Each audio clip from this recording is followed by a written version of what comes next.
Good morning, everyone. It's Madeline with Together SC. Happy New Year. Thank you for joining us for our first call around the ARPA advocacy efforts. At least the first call of this year. It is absolutely not our first call. As you will hear from GP, we've had a whole team working on this sort of in the behind the scenes, and now we're ready to take it across the network and engage your help. And so that is the topic of today's call, how you can make this happen. So GP, if you'll switch slides. Great. So as I mentioned, our Advocacy Allies leadership team, many of whom are all on this call. I see Jamie wave, Jamie Moon, who's the leadership team chair. Have been working with GP and myself on this for a while. We've gotten our board involved. And we also created a special ARPA task force. Many of you are on that. If you are, please wave so everyone can know to thank you for the work we've been doing.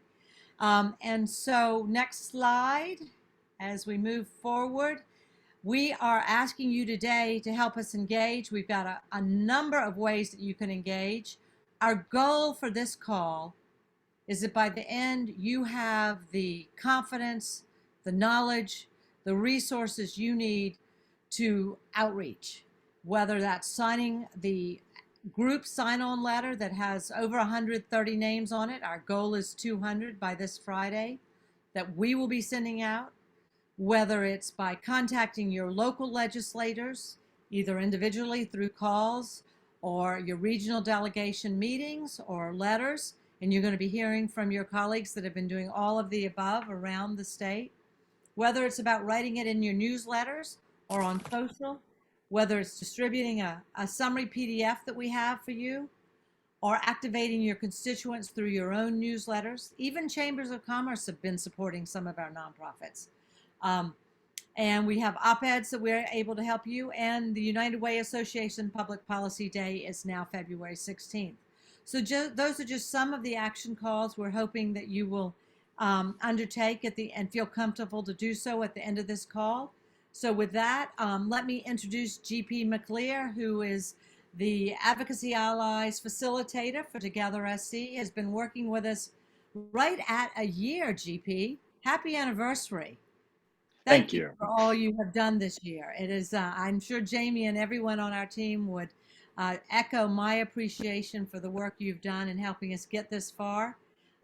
This is the most bodacious advocacy effort that Together SC has undertaken, and I think it's appropriate as we enter our 25th year to be finally saying to our state legislators, it's time to invest in a meaningful way in the work of nonprofits across the state.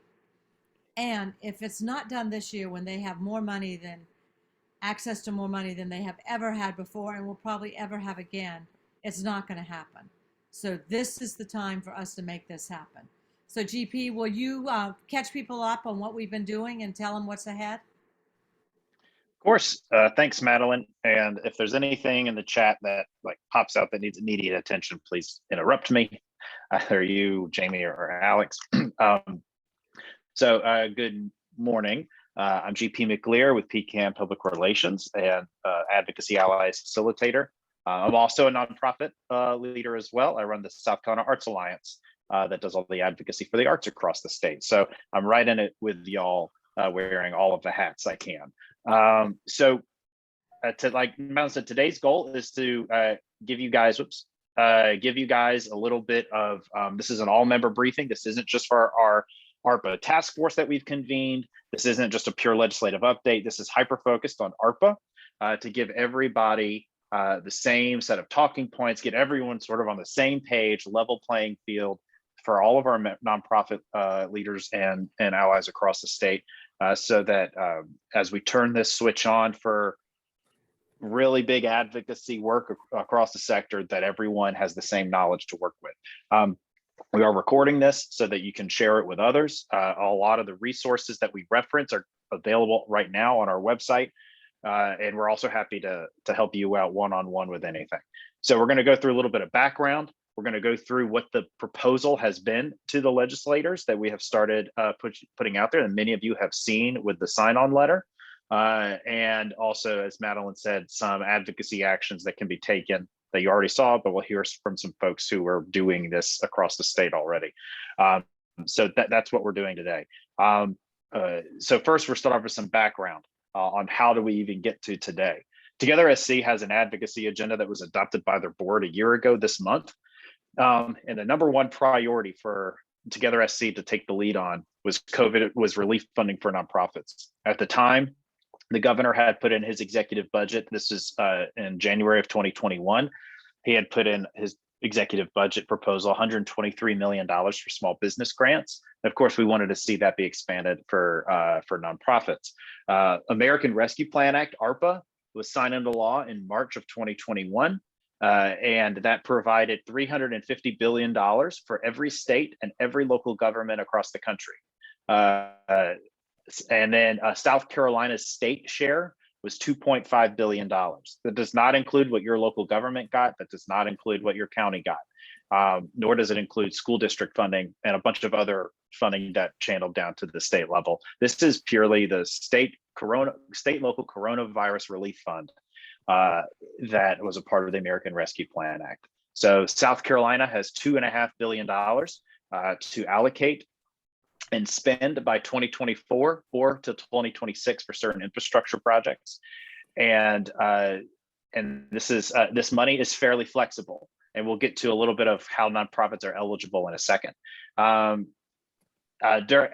this money was announced and sort of guidance started to be issued, the governor reactivated Accelerate SC, who many of you may remember as providing reopening guidelines in 2020. They also provided recommendations to the governor on how to allocate CARES Act funding, which ultimately resulted in $25 million for nonprofits by the time it got through the legislature. Accelerate SC this time recommended $50 million for nonprofits with a limited scope. The governor, they recommended that to the governor. The governor then turned around and did his own recommendations, which he did not recommend any funding for nonprofit grants, nor any grants to small businesses. All of his buckets, which you can read a post on our website about, went towards really big ticket items like some road infrastructure, some sewer and water projects, broadband access, and more. Really big buckets. And so most recently, the most recent action that has been taken. So the governor, sorry, let me stop there. The most important thing, remember, the governor only recommends. This is not law. This is not even the starting point for a lot of these committees. Of course, they will be referenced and leaned on sometimes. And some of the stuff you will see flow throughout this whole thing. But this is not a piece of legislation the governor put forward. This is just his list of recommendations. The legislature ultimately writes this. In between Accelerate SC and the governor's recommendation, the governors came out in January. This House and Senate put together committees related to ARPA, and they met during the fall, but through something I can talk a lot about, but won't today, pretty much political maneuvering. They didn't take any action during the fall. Most recently, I think it was last week, during their first week back, the Senate subcommittee took the first action that we've seen of formally recommending 1.7 billion of the 2.5 billion into essentially three very large buckets: 900 million for sewer and water grants through the Rural Infrastructure Authority, 400 million in broadband, and I forget the other one off the top of my head. I'm blanking, but another 300 million or so for something else. There is no nonprofit grant program in that first wave. But there still is $745 million left that they haven't allocated. And we'll get to a little bit more of kind of the current state. But that's the background of how we even got to today. The target for Together SC has obviously moved throughout this process from state budget back in January to American Rescue Plan Act to the state share to Accelerate SC's recommendations, governor's recommendations, and these ad hoc committees. And that's where we are today. We have met with a lot of folks during this whole process. The finish line keeps moving. They keep adjusting timelines. We thought we'd be done with this by May last year, then maybe September, then maybe December, and now we're in January because of legislative delays. We've been talking to legislators. We'd love for you guys to take action and talk to your own legislators after this call over the next few days and weeks. We've talked to key staff, especially in the Finance and House Ways and Means committees, and getting their input and letting them know that what we're working on. We've also talked with a lot of state leaders, not necessarily elected officials, but people who have significant influence on decision makers. And we've had some really great conversations with them that really helped shape this proposal and get it to where it is today. We've also, though, of course, talked with you guys, nonprofits, foundations, and including United Ways. It played a big role in this. Of our ARPA task force, which I believe went out to the general public to kind of get some buy-in on. We've got about 40 or 50 folks on that, who is a nimble group that sometimes get an invite to a meeting, 2 days later, and sometimes a week in advance, but they're really our sounding board and strategy group. And we've been working really closely with them, not only to get feedback, but also to make sure that the proposal correctly incorporates nonprofits and foundations and other grant makers. We've also, of course, talked with the Department of Commerce, which we'll get into in a little bit, and that's important. We've talked with the Department of Commerce. We've talked with a couple other agencies, but Department of Commerce being the most, being the one that we want to highlight today, and workshopping this. This is our ask in its simplest form: to dedicate $100 million from the state's ARPA funding for a nonprofit grants program run through the Department of Commerce. And second component of this is to engage the sector to assist with the design and implementation of the grant program. As we all know, the CARES Act had its flaws. In fact, that those flaws were were stated in the Accelerate SC recommendations that were released in August, where that $50 million was. They admitted that the CARES Act grant was run through the Department of Administration, who does not on a daily basis interact with nonprofits, and having that insight would have been helpful. That's pretty much a paraphrased quote from their report. So we want to be sure that anything that is designed has our input and guidance in it in a collaborative way, because we want it to be better for the agency, not have as much burden on their staff and not as much confusion, and also, of course, an easier process for nonprofits. So there's a little bit of ARPA eligibility in case you guys are asking, well, how exactly are nonprofits eligible? They're very eligible in multiple areas of American Rescue Plan Act. I would say in two distinct ways. And jumping down a little bit, you can think of these as beneficiaries and subrecipients. One, addressing negative economic impacts. State and all of this eligibility applies to the funding at the state level as well as at the local level. So everything I'm about to say is true for your city and your county and the state house. Together SC's primary focus is the state, but this is applicable across the board. How are nonprofits eligible to receive this funding? One, there's a whole section on this funding can be used to address negative economic impacts of COVID-19. I won't get into the weeds on everything. We've got some blog posts on that on our website, including an updated one. But that list of negative economic impacts includes nonprofits explicitly. It says nonprofit organizations are eligible for this funding. So if governments want to provide relief funding based on whatever certain criteria, nonprofits are eligible to receive that. It is up to the governments to choose to do so. They're not required to do so, but they are eligible. Nonprofits are eligible. Additionally, there are a bunch of other priorities where nonprofits provide services in those priority areas, things like childcare, housing, food security, tourism. Those types of elements are explicitly in there, as well as separate priorities other than negative economic impacts in some cases. Nonprofits as service providers are also eligible to receive funding that way. So there are multiple ways nonprofits can approach this funding. There is updated guidance from US Treasury and the final guidance from US Treasury since about this summer. I forget the dates, maybe it was May. We have all been working off of what's called the interim final rule from the US Treasury. This essentially, here's our initial guidance on what is eligible for this ARPA funding, the state and local funding, and here's what all this stuff means from the legislation. Our interpretation of the legislation is this. They put that out. Interim final rule allows for commentary. Final rule finally came out this month in January, early January. And it provided three big things that I want to highlight here in case governments have questions or legislators have questions.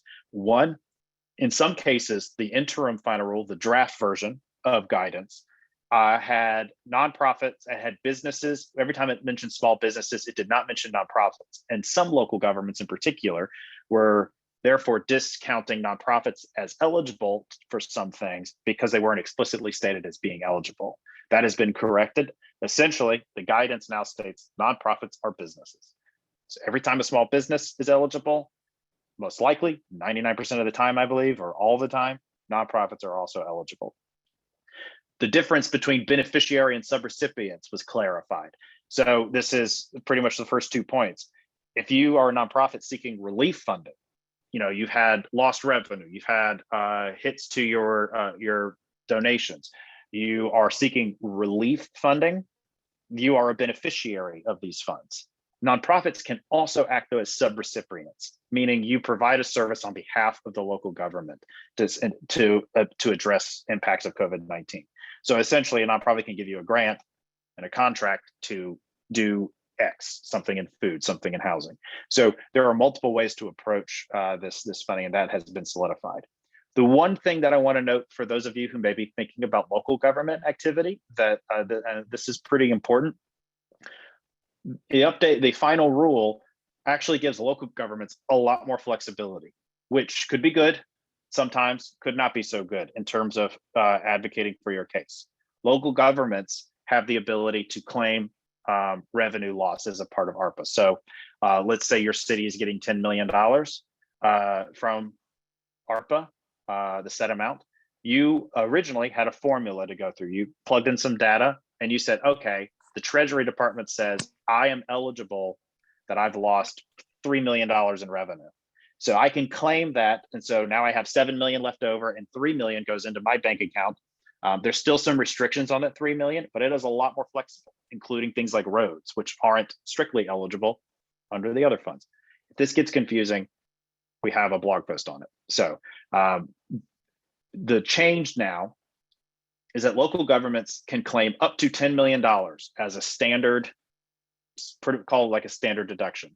They can claim $10 million up to that to be lost revenue. So if your town got $10 million, all of that 10 million can now be claimed as lost revenue, which means it's a lot easier for reporting for the local government. It is much more flexible in use and a little bit more favorable to if you're wearing a local government hat. If your town only got 5 million, you can only claim that 5 million. You obviously can't claim more than you got, but you can claim up to $10 million. So that's just important to note because that may change the strategy at counties and cities for some of you guys, as well as it adds to our argument for the state funding as well. So we have 3 main goals with our funds. We want to leverage the nonprofit stability and nonprofit stability and abilities as part of the efforts to use ARPA funds to accelerate South Carolina's growth and recovery. We want to have nonprofits be a part of this economic recovery vision. We want to assist the state in designing a nonprofit grants program that doesn't burden the host state agency, but still provides accountability, transparency, and visibility, and obviously impact. We also, with having Commerce at the table, create a lasting partnership between Commerce and the nonprofit and philanthropic sector for the benefit of local communities. There isn't one state agency that deals with nonprofits as a whole sector. There are many agencies that work with nonprofits. Commerce is one of them and has for a long time. But not one that covers the whole, all of the nonprofit sector. And we saw a side effect of that being the CARES Act grant process. So we have a partnership with Commerce, and Madeline, chime in if I leave anything out here. We have essentially asked Commerce for, we had a meeting with their deputy and asked this question. Is this okay? And how do you feel about Commerce being the agency that receives these funds? Our request has been Commerce can administer the grant program, including us in the design and implementation to alleviate the burden on the agency. And then long-term, thinking about a nonprofit advisory council or something like that to help achieve the agency's goals. So using ARPA as a way to develop a longer-term relationship. These funds are only here for 3 years. And what does it look like after that? We've got some examples from other states. We've got potential parties able to be a part of that. And so that's a different conversation, but that's one of the goals of this, and why we think it's an important strategic move for the state, and not just one that's because there's new money. The important note here is we have met with Commerce, and Commerce is open to being the agency to receive funds and manage this project if the legislature approves them. Commerce is not going to quarterback this. This is up to our sector to fight for. This is not on a Department of Commerce letterhead. This is only on Together SC and your own letterhead. But they are open to it, and they see value in the structure and the approach. So that is very positive. We got a green light from them to use that kind of language when talking to legislators. Madeline, did I cover all of that you wanted to mention there? We do. There is a question in the chat, GP, about, okay. I think you kind of stated that we are looking at other states, but are we considering competitive grants to get funding? So yes, yeah. So all of these, so while I think the example, and I just lost my chat box. Jump in. Yeah, go ahead, Roy. Kind of make sure I get the right thing. So let's talk about what this is not. It is not designed for relief like the CARES money, the 25 million we got last year. We just felt the way the state was going and what it was talking about, that the recovery and the economic opportunity allowed a broader platform for investing in the work of nonprofits and the chance for us to partner in that work in many different ways. So that's what it is not. What it will be, we haven't fully designed it. What we are hoping is that we will have language that allows this money to go to Commerce, and that for Commerce to design it, hopefully in partnership with our philanthropic partners. And that's what we've been pitching for, is to say, engage us in the distribution process, the design and distribution process. So we're not even talking about those kind of details yet, because honestly, if they don't allocate the money, it seems like it's better to just say, we're players, we're part of the state infrastructure, we can make things happen fast and quickly in these communities, engage us, and then we talk about what will or will not be funded based on the federal regs and how we will distribute those monies. So there's a lot still to be determined. As GP mentioned, the South Carolina Grant Makers Network and United Way Association did produce a piece aimed at showing the vast number of partners we have through our philanthropic infrastructure in all of the communities across the state, and the reach that they have and how we might work with Commerce on that. We gave that to Ashley when we met with her, and she seemed impressed by it. But that is almost phase 2. Phase 1 is getting them to say, yes, we want to invest in the work of nonprofits, and we'll do it through Commerce. So, GP. Yeah, I think, yeah, to that point, it's also a little bit of the political reality as well. The South Carolina Legislature wants these grants to be wants these funds, to be transformative and more forward-facing than reflective. And so, we also don't want to box all this in. We want to provide something that's easy to understand, that folks can wrap their heads around, legislators can wrap their heads around, and also at the end of the day, the legislature will allocate these funds, and much like the CARES Act, we'll have things literally in legislation. And what we don't want to do is some of the hurdles with CARES Act, with some of the things prescribed exactly in the words of a bill, prohibited some of the flexibility or understanding that we sought. So some of this stuff that we talk about and what we all want to see, you have to think about the ramifications of it actually being in legislative text and being interpreted by a third party that the state has engaged to manage this, so manage all of their $2.5 billion. So there's a little bit of legislative mechanics to work around, and we also, though, legislators should have some input. I mean, they are going to be the ones talking about this, voting on it, and so having Commerce being open to accepting those funds provides a level of cover to say, hey, let's let Commerce strategize about this, give them the funds and let them propose it. which we have, really good connections with, and you don't have to worry about it being in legislative text, if that makes sense. I can go into a lot more things. So that's kind of the commerce thing. What I'm going to talk about now are some of the, these is stuff for you to use. These are talking points that are part of our one pager, which is in the slide deck when we send this out. It's also available on our website right now, and linked to in our last newsletter. Nonprofits provide many of the critical services that make full employment possible, workforce retention a reality, and economic mobility attainable.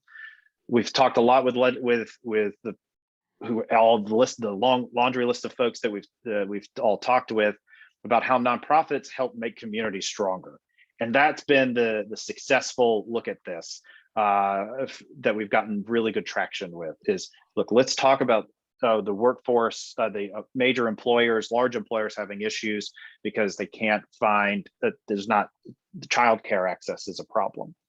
Nonprofits can help alleviate that or help work on that for folks. Let's talk about transportation. Let's talk about broadband access of once you get something to a house, the actual adoption and use of it is a whole other ball game rather than just running the wire.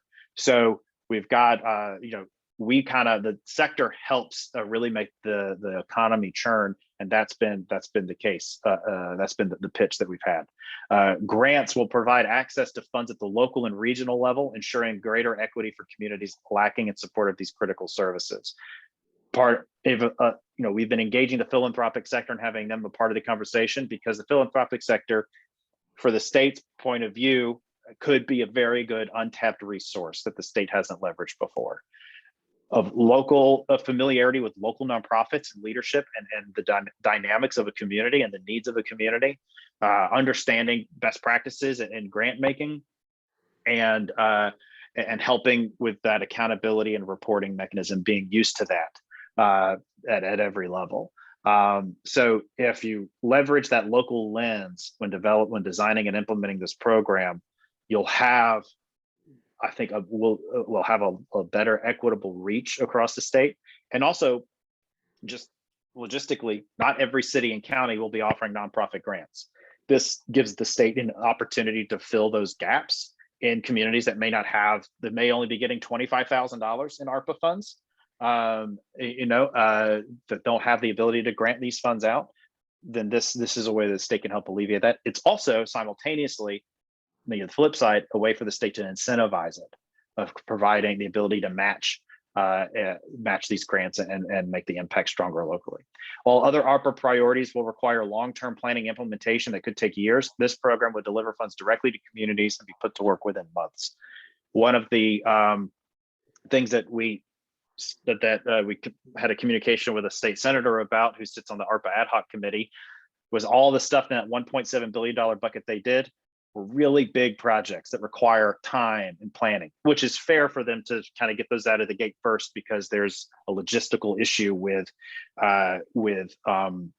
getting those contractors in place and getting dirt moving. Things like sewer and water and broadband, those take time. Those South Carolina citizens won't see the benefits of those necessarily until those projects are complete, which could take years. This, on the other hand, provides the state with the ability to get funds at the local, into communities and work quickly, as opposed to very long-term projects. The expertise of the Department of Commerce can help the state better align nonprofit grants with state economic goals and community development needs. Department of Commerce this may be another talking point too, but has a history of working with nonprofits. SCASIT has worked a lot with them over the last over a decade. Community Works is a great nonprofit partner, has worked with them a lot, and some of you on this call have as well over the years. The Department of Commerce understands the economic and community development needs. They understand of the state. They are the agency charged with understanding that, and we think that having their expertise can help do that. With the input from the sector, the state can ensure the program aligns with operational practices and industry best practices. Kind of saying close to the same thing, but a little different, of knowing how grants actually work on the ground in reality, and also what's the standard that we need to set to make sure that we're getting the regulatory and transparency needs that must be met. Grants provide greater public visibility of the state's investments in local communities while also ensuring transparency and accountability. One of the problems with CARES Act that we have all mentioned is the lack of celebration about that these funds really did help. Based on Together SC survey, did lengthen the runway. CARES Act grants lengthen the runway for a lot of nonprofits. They did a lot of good work in our communities, and that was never celebrated. We also never did any final reporting to help articulate that impact across the state. So by having our input and having grants that are a little bit more forward facing can provide a lot of great public visibility, which for legislators and elected officials is great to have to celebrate the investments you've made in your community. That's important. These are other sort of quick talking points that we have used in conversation that may not be in your handouts or resources directly online, but things that we've also said. This lessens the burden on a state agency. There are multiple agencies that we've talked to about this ARPA funding who really don't want to manage something else of that magnitude and scale because they're just out of capacity. The state is dealing with more money than they ever have. And the burden that this is going to put on agencies is going to be pretty big. And so we want to help alleviate that by having our input in designing and potentially implementation and distribution of funds. Not every county and city will support nonprofits with ARPA funding, so this provides equitable access. We talked a little bit about that. This ensures the process will be easy for nonprofits to navigate while retaining accountability. With the input of the philanthropic sector, we understand, and just all of us who get grants on as a major part of our financial picture, we understand how to make that process easy while still maintaining that accountability. We don't want to have a blank check. We want that accountability because we want to make sure the state understands that their investments are worthwhile, and that the sector can carry this out. It can help address double dipping concerns by having this sort of local lens on it, and thinking about these grants on the ground. There are concerns from legislators of, well, if I buy a printer with this money, but I tell my city that I also bought a printer with this money, that we're concerned about that. Well, by having this sort of structure where we have the philanthropic sector as a partner in this, we can help alleviate some of that, because with the sector is going to understand what's going on the ground in the communities and can help navigate those, as well as the state can leverage this as a tool for matching at the local level that can also help alleviate double dipping concerns. There's additional data collection over federal requirements plus robust reporting. The Guidehouse, which is the firm that the state has contracted with during CARES Act and also has contracted now for ARPA funds, sticks with the pure federal requirements and whatever legislation says. We feel that there's an opportunity to capture even more meaningful data that will on the ground that the state would value, and having our perspective will do that. Increases the visibility of states' investments. We've talked about the visibility of these projects, and then we've also talked about Commerce's existing grant-making experience to nonprofits and small businesses, and other projects that they've got the expertise behind them to have an understanding of this and see the direction that we're asking them to go. So where is this funding right now? We've got there are, and when you get this as in the follow-up, you'll be able to click those links. The House Ways and Means Committee is the body that is over the House finances, and then the Senate Finance Committee. The House Ways and Means Committee, and I, as of yesterday, didn't get to add this, but they have their ARP ad hoc committee that has stayed intact. There was some question whether or not these subcommittees would stay intact for ARPA or would be changed when they started session. So that's why it's not in there right now, but it will be, because they are going to be the same people. House Ways and Means Committee has an ARPA ad hoc group. as well as the full Ways and Means Committee. So all this money will be recommended by the subcommittee and then go to the full committee and then go to their respective bodies, House or Senate. You see the ARP ad hoc members for Senate Finance. And so we've met with a couple of these already. And then I've talked a little bit about what 1.7 billion in a phase one for folks looks like. And I think it's important. One of the things we have heard recently that helps shine some light on this process is that the Senate proposes 1.7 billion big, easy buckets to get that out the door. And then they're ready to talk about some of the other specifics. We had some encouraging words from some folks about that process. That's happening in the Senate. The House will also go through the same process. This money has been separated from the budget of South Carolina because all these committees also deal with the budget. They're going to deal with infrastructure money, and they're going to deal with Savannah Riverside settlement money, another $500 million.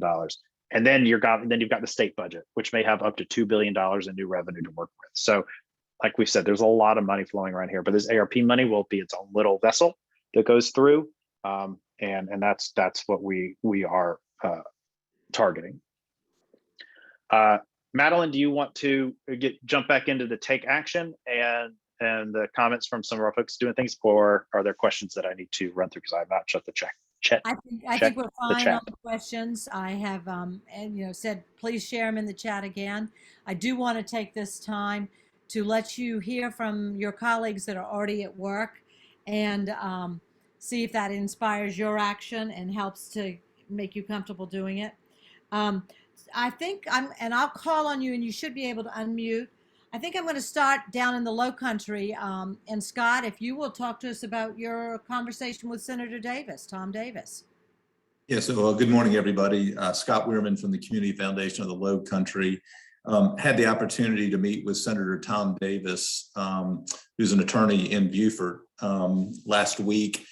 As GP has said, one of the first things that Senator Davis said was, keep in mind, as significant as this ARPA funding is, the state has several other big projects or funding sources in terms of infrastructure money, the state budget surplus from last year and a projection for this year. They have more money than, quite frankly, they know how they want to spend it immediately. So he quickly jumped on and said, I am fully supportive of this. He made some suggestions and recommendations of people to reach out to. I was able to have a conversation with GP about his feedback on that. And he said that he would be a strong advocate for us. He thinks the 100 million is a reasonable ask for this process and was very supportive. Two other just quick things I'll just throw out there. One is my friend and colleague Dale from the United Way of the Low Country. Dale and I are on the Greater Island Council here in the Low Country of other community advocates, and Dale had the smarts to forward out to that group and its membership kind of this opportunity and talking points to inform people about the potential here and the impact that it could have. So hats off to Dale for that work. And then the other thing I would just say, and this is something that I think we all can do, is that I'm briefing my board on this tomorrow. We have a board meeting, and all of us have board members that are connected and are certainly interested in providing additional support to their local community. So I would encourage all of us to think about that as a resource to help educate about this opportunity and potentially advocate as well. I'll stop there, Madeline. Thanks, Scott. This call is about what to do around advocating at the state level. Time permitting, I may come back to Scott because he's actually done some good work at the local level, and I want y'all to hear about that because I know many of you, that's an opportunity as well. Hey, Dale, do you want to speak briefly about your work with your quote chamber and the letter and what y'all are doing there? Yeah, I'll just jump in real briefly. I think that all of us on this call have groups that we are associated with, either directly or indirectly, including other agency leaders. And the more that we can share this information and make it easy for them to champion it, which means, send them sample language, send them a link to the letter that GP has in this document. Make it easy for people to support this. I haven't spoken to anyone about this that thought it was a bad idea. And in fact, I think most people are in disbelief that ARPA funds don't already include nonprofits in their assistance. So I think just send this out to anybody that you have a point of influence with, and those folks who may have a point of influence with our legislators, and ask them to sign on or write a letter or make a phone call and have a conversation. But the more we all do across the state, the more success we're going to see with this. Perfect. Thank you both. I'm going to jump up the coast and see if Jill Sands with Bunnell Foundation wants to share what she heard in her conversation with one of her representatives. Jill, are you there? I am. There she is. Hello. Thanks. Hello.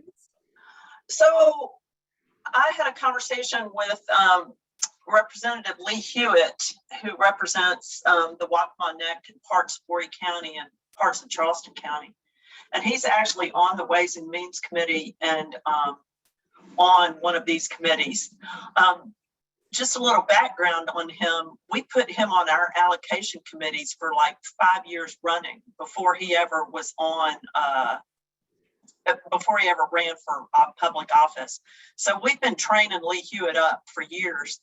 And he took that training really well, and he's a good guy, and he answers my phone calls whenever I call him. So I think that he's an ally in this work.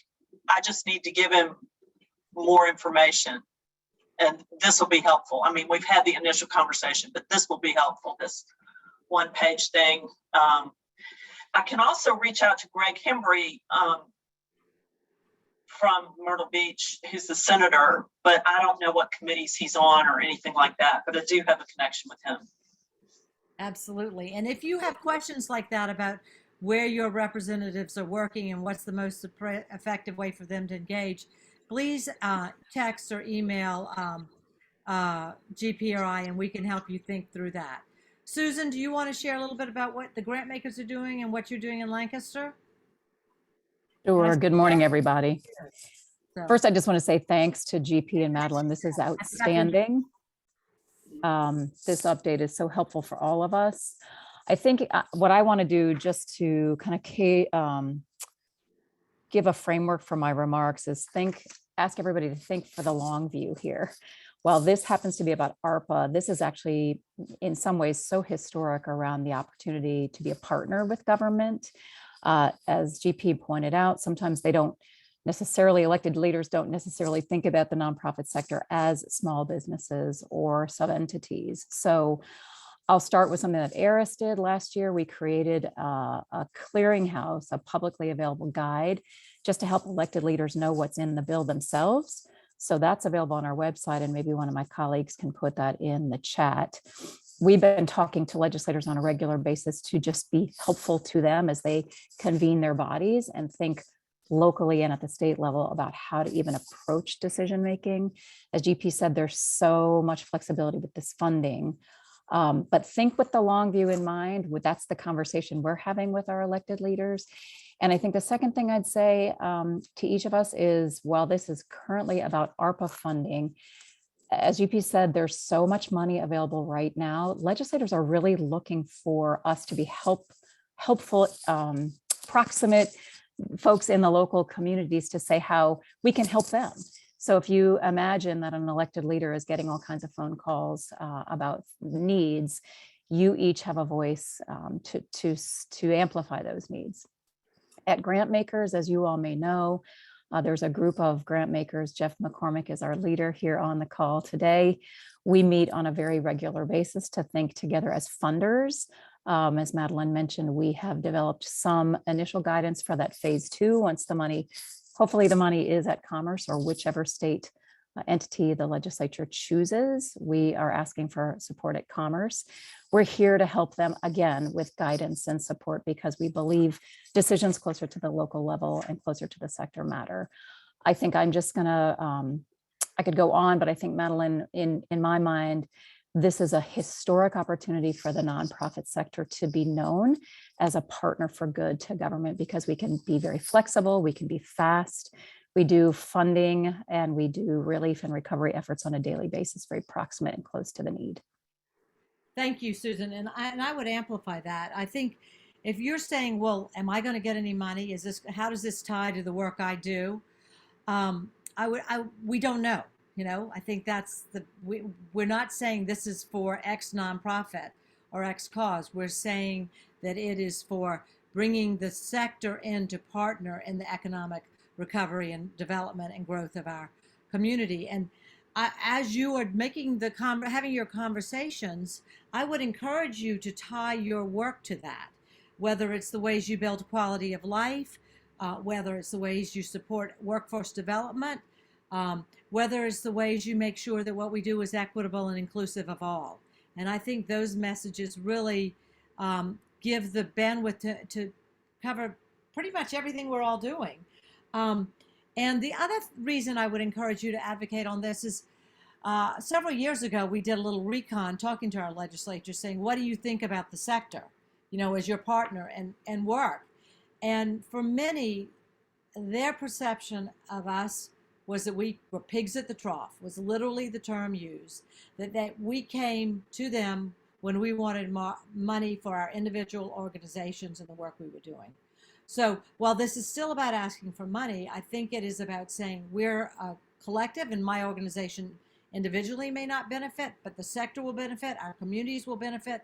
And so it gives you the chance to be part of a bigger collaborative effort for them to see us working together, for them to see, as Susan said, the role that we play as a sector engaging with them.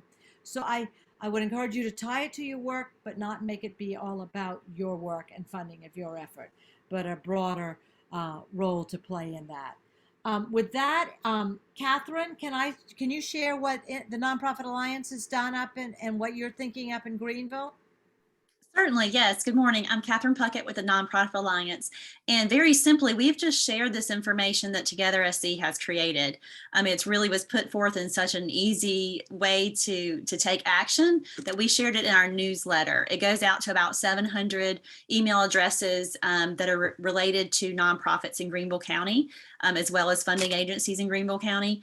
And we've just sent that out to encourage people to, one, sign on to the letter, and to two, to contact the local representatives themselves.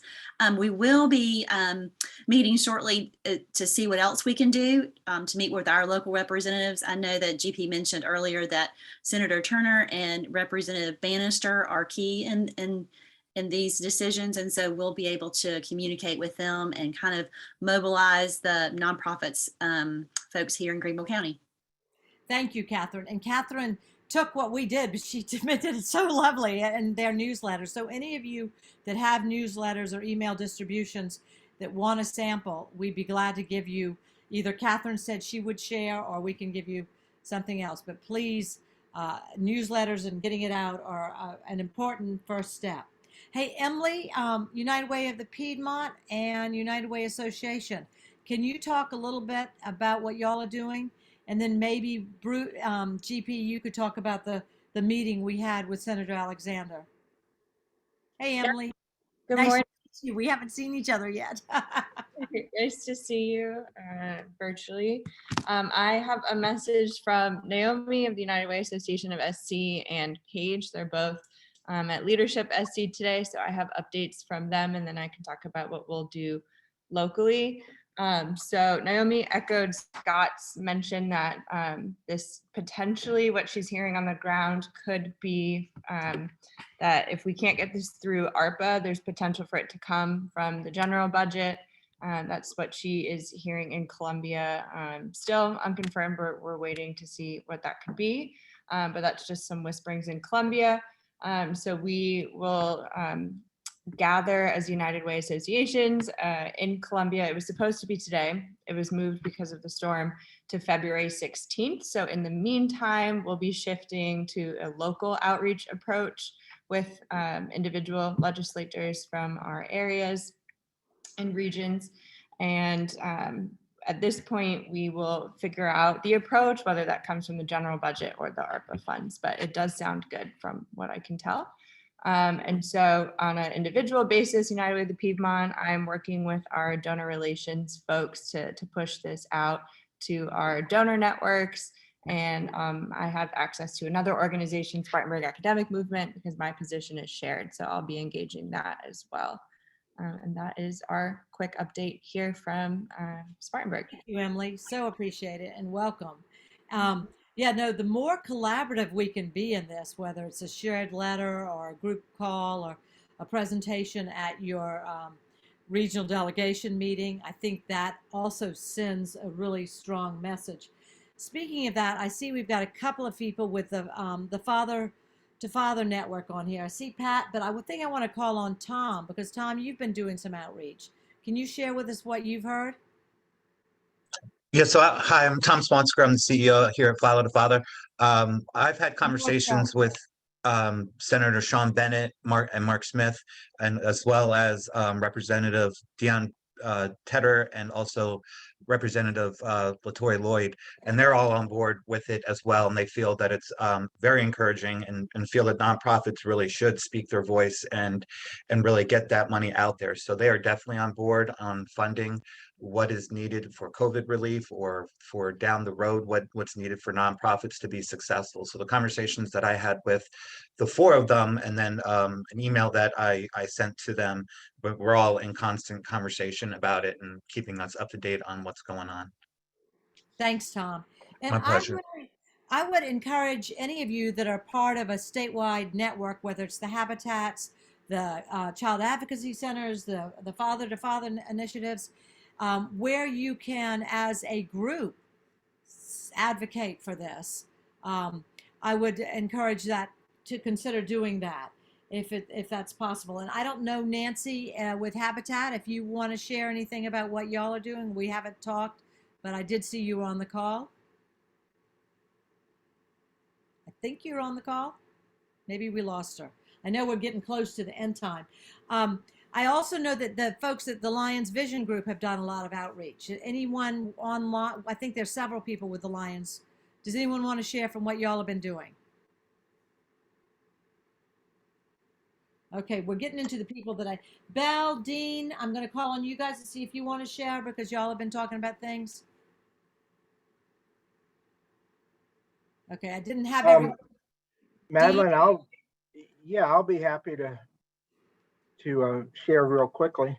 I was just posting in the chat, but for anyone in the upstate, I think one of the things that GP and Madeline both said is, the storytelling, telling how our nonprofits across the state are already and have been for a long time supporting these issues and the important role they can play in the recovery. So we had offered through 10 at the Top before, and now's, I think, the time. We were waiting until we were at a point where we were ready for deployment. So any of the nonprofits in the upstate who are would like to be part of an op-ed series of op-eds, we've talked with our PR firm, Smoke PR, and they're going to help us get a series of op-eds in the upstate newspapers and other sources. We also have through 10 at the Top a bi-weekly newsletter, and we're going to use, we'll be happy to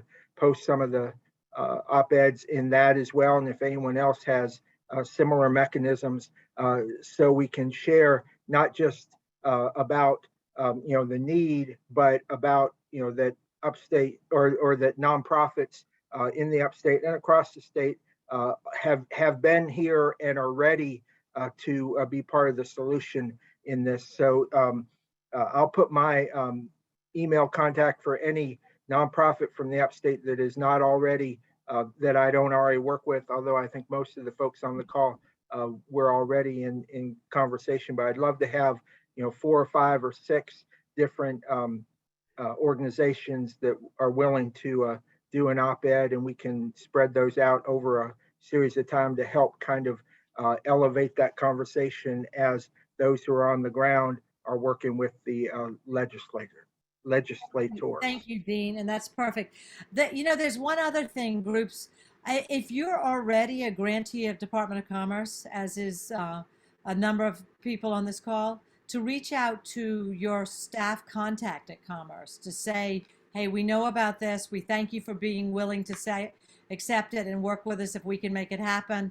Here's what we're doing, and just be appreciative and supportive and encourage, that we see the fit with this. I would really encourage you to reach out to the Commerce staff. As Dean meant, as GP mentioned, we met with Ashley, the new deputy, and with Debbie and Maceo, who are the leaders on the rural folks. The other thing I want to share is that United Way of the Association, who has a lobbyist, has also engaged their lobbyist in this work and helping us advise us on what we're doing. So if you have a lobbyist that's working with you on your individual work, engage them in this work as well, if you're willing to ask, and we can help connect them. But I think that's a great resource. And business leaders are key. As we know, our state legislature is very much a big believer in a pro-business world, and they listen to the business leaders a lot. So with that, I'm going to make two final calls. I'm going to call on Nancy with Habitat to share, and then Scott, if you're willing to stay on, since we didn't get to come back to what you did locally, if anyone wants to hear about what Scott's done locally with the town of Beaufort that's given him $1 million to administer a grants program, we can do a little add-on on that. So Nancy, will you share? Absolutely, and sorry for that delay. I was getting my headphones on.